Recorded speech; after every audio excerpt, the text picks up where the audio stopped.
একদিনের বলে গেলেন আর আপনি 9 দিনের জন্য ওই যে বলবে যে কি করে আসবো, আসতে না দিলে পরে ওরা তো সব কিছু লুকিয়ে রেখে দিয়েছিল।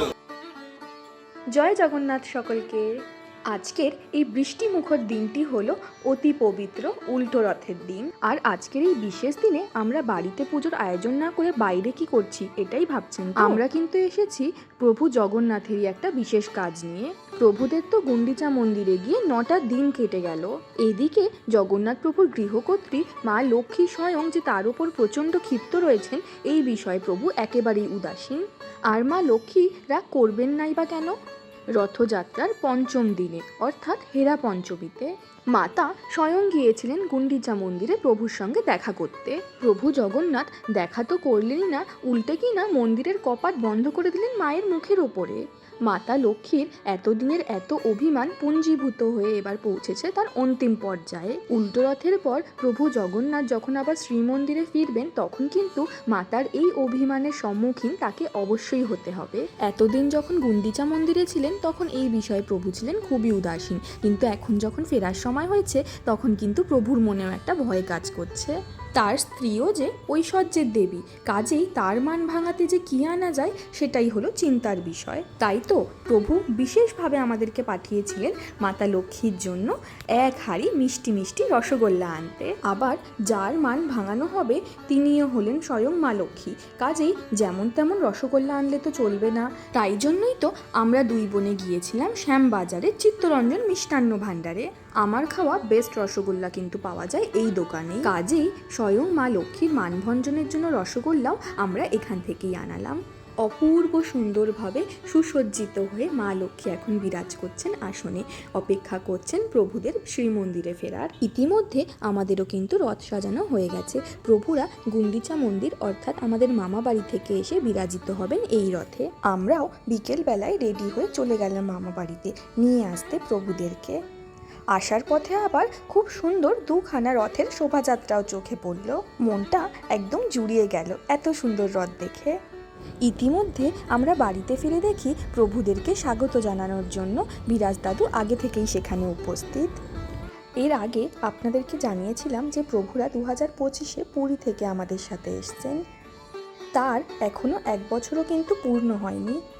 সত্যি বলছি, এই অল্প কটা দিনের মধ্যেই প্রভুরা এমন জাদু করে দিয়েছে যে তাদের ছাড়া এই 9টা দিন কাটানো ছিল বড়ই মুশকিল। সারাদিনে কতবারই না কাজের ফাঁকে ঘুরে ফিরে সিংহাসনের সামনে আসি প্রভুদের এই মিষ্টি হাসিটা দেখার জন্য।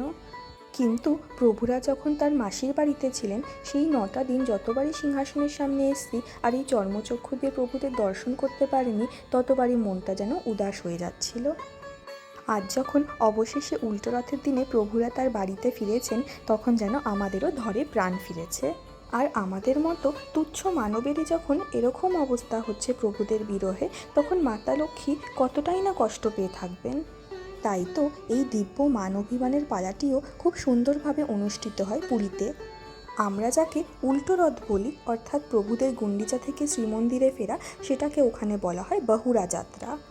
আর এই বাহুড়া যাত্রা সম্পন্ন করে যখন প্রভুরা শ্রীমন্দিরের সামনে আসেন তখনই কিন্তু রথযাত্রা শেষ হয় না, বরং প্রভুদের আরও বেশ কয়েকটি দিব্যলীলা সম্পন্ন হয় মন্দিরের বাইরেই, যার মধ্যে অন্যতম হল সোনাবেশা অর্থাৎ রাজাধিরাজ বেশা এবং তার সাথে থাকে অধরপানা। বছরে যদিও বা 5 বার প্রভুরা এই সোনাবেশ পরিধান করেন, কিন্তু তার মধ্যে সবথেকে বিখ্যাত হলো এই রথযাত্রার বেশটি। এই সোনাবেশার সময়ে কিন্তু আপনারা প্রভুদেরকে পূর্ণাঙ্গ স্বরূপে দর্শন করতে পারেন, কারণ বছরের এই মাত্র 5টা দিনেই প্রভুদের স্বর্ণ নির্মিত হাত এবং পাও দর্শন করা যায়। সোনাবেশার পরবর্তী দিনে অনুষ্ঠিত হয় অধরপানা। জগন্নাথ প্রভু হলেন জগতের নাথ। তার কৃপাদৃষ্টি যে শুধুমাত্র জীবজগতের প্রতি রয়েছে তা নয়, যারা অশরীরী, যাদেরকে এই চোখ দিয়ে আমরা দেখতে পাই না, তারাও কিন্তু জগন্নাথ প্রভুর কৃপা থেকে বঞ্চিত হন না। অধরপানা এই বিধিটি হলো তার একটা জলজ্যান্ত প্রমাণ। বড় বড় মাটির উঁচু পাত্র যা পৌঁছাবে অধর অর্থাৎ প্রভুদের নিম্ন ওষ্ঠ অবধি, যার মধ্যে থাকবে দুধ, কলা, কর্পূর, ছানা, গোলমরিচ ইত্যাদি দিয়ে নির্মিত অত্যন্ত সুস্বাদু একটি শরবত অর্থাৎ পানা।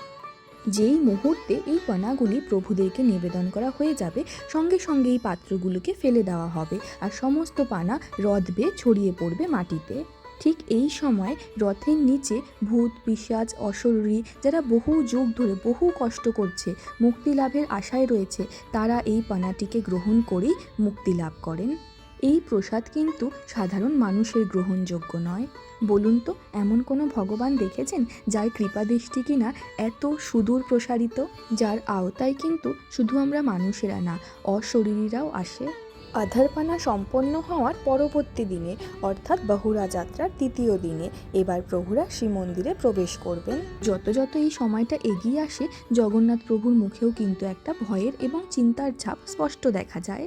অবশেষে যখন শ্রীমন্দিরে প্রবেশ করার সময় চলে আসে, তখন প্রথমেই বলভদ্র প্রভু প্রবেশ করেন শ্রীমন্দিরে। এরপরে একে একে সুদর্শন চক্র এবং দেবী সুভদ্রাও কিন্তু নির্বিঘ্নে প্রবেশ করে যান শ্রীমন্দিরে। তারপর শ্রীমন্দির থেকে নিয়ে আসা হয় জগন্নাথ প্রভুর জন্য তাহিয়া। জগন্নাথ প্রভুও এই তাহিয়া পরে একদম ভালো মানুষের মতো তৈরি হয়ে নেন মন্দিরে প্রবেশ করার জন্য। কিন্তু ঠিক যেই সময়ে প্রভুকে রথের থেকে নামানো হয় আর রথের সামনের ব্রিজ অর্থাৎ চারমালেরও মধ্যে প্রভু বিরাজ করেন, সেই সময়ে কিন্তু শ্রীমন্দিরের দরজা করে দেওয়া হয় বন্ধ প্রভুর মুখের ওপরে। এ যেন মাতা লক্ষ্মীর একটা মধুর প্রতিশোধ। এরপর জগন্নাথ প্রভু এবং মাতা লক্ষ্মীর মধ্যে চলে এক মান অভিমানের পালা। ও দেখুন, আপনাদের সাথে গল্প করতে করতে ভুলেই গেছি যে আমাদের রথের সবচেয়ে ছোট ভক্তও কিনা এসে উপস্থিত হয়েছে ইতিমধ্যে রথ টানবে বলে। ছোট্ট গুড়িয়া তার ছোট ছোট হাত দিয়ে রথের দড়ি টানবে, এটাই তার প্রথম রথযাত্রা। ঠিক যেন ছোট্ট মা লক্ষ্মী নিজে হাতে রথ টানছেন, কি অপূর্ব লাগছে না? এরপর প্রভুদের রথ টানার জন্য আসলো আরও এক খুদে ভক্ত। তিনি আবার অত্যন্ত টেক স্যাভি, নিজে হাতে ক্যামেরা বন্দি করতে চান প্রভুদেরকে। যদিও স্মার্টফোনটি তার হাতের তুলনায় একটু বেশি বড়, তবুও কিন্তু তিনি কারোর সাহায্য নেবেন না। আমরাও তাই অপেক্ষা করলাম তার জন্য। Eternity later. বেশ অনেকক্ষণের পরিশ্রমের পরে তিনি অবশেষে পারলেন প্রভুদেরকে ক্যামেরা বন্দি করতে। প্রভুরাও যেন তার কাছে ক্যামেরা বন্দি হওয়ার জন্য অপেক্ষারত হয়েছিলেন বেশ খানিকক্ষণ। অবশেষে তিনি যখন মাথা নেড়ে সম্মতি দিলেন যে তার ছবি তোলা হয়ে গেছে, তখন আমরা প্রভুদের রথ নিয়ে আবার অগ্রসর হলাম। হ্যাঁ, তারপর যা বলছিলাম, জগন্নাথ প্রভু সিংহ দরজার বাইরে বিরাজমান, তার মুখের ওপরে দরজা বন্ধ করে দিয়েছেন মা লক্ষ্মী। এরপর মা লক্ষ্মী স্বয়ং আসেন ভেটা মন্দিরে, অর্থাৎ সিংহ দরজার ঠিক ওপরে যেই মন্দিরটি, সেখানে জগন্নাথ প্রভুর চরণে নিবেদন করেন তার সমস্ত অভিমানের কথা। অনন্ত কোটি ব্রহ্মাণ্ডের নাথ তখন কিন্তু ভীষণই অসহায়।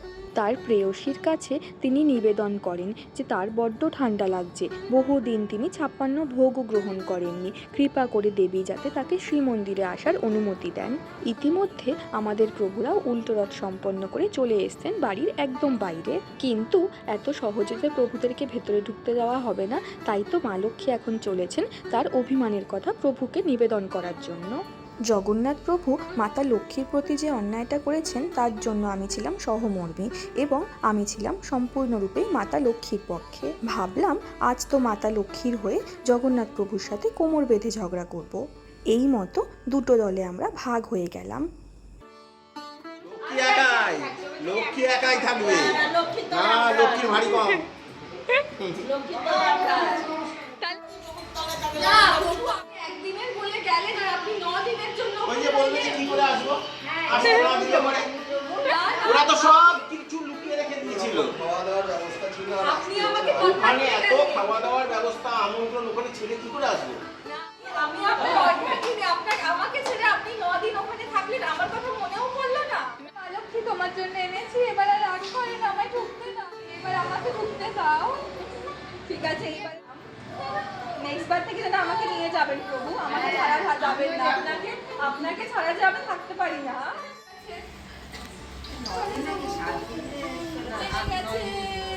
আমার ঝগড়া করার ইচ্ছাই রয়ে গেল। আমি তো আসলে ভুলেই গিয়েছিলাম না যে আমার যার সাথে পালা পড়েছে সে তো বৃন্দাবনের চোর, সবার মন চুরি করতে সে আবার বিশেষ দক্ষ। তাই তো একে একে মা লক্ষ্মীর দলে সবাই আস্তে আস্তে দেখি জগন্নাথ প্রভুরই সাফাই গাওয়া শুরু করে দিল।